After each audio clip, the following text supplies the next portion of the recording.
የጥንቷ መንቆረር በ1845 ዓመተ ምህረት በደጃዝማች ተድላ ጓሉ እንደተቆረቆረች የሚነገርላት ደብረ ማርቆስ በአማራ ክልል የምስራቅ ጎጃም ዞን ዋና ከተማ ስትሆን የቀድሞው ስያሜዋ መንቆረር ይባል እንደነበር ታሪክ ያስረዳል።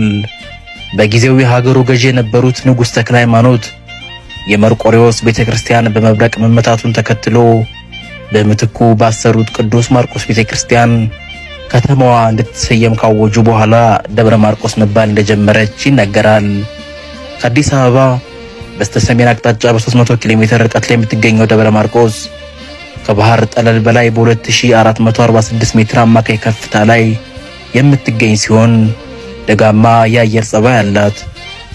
ወደ ሪጂኦ ፖሊታን ከተማነት ያደገችው ደብረ ማርቆስ ከታዋቂ የሰፈር ስያሜዎቿ መካከል ዲናሬ፣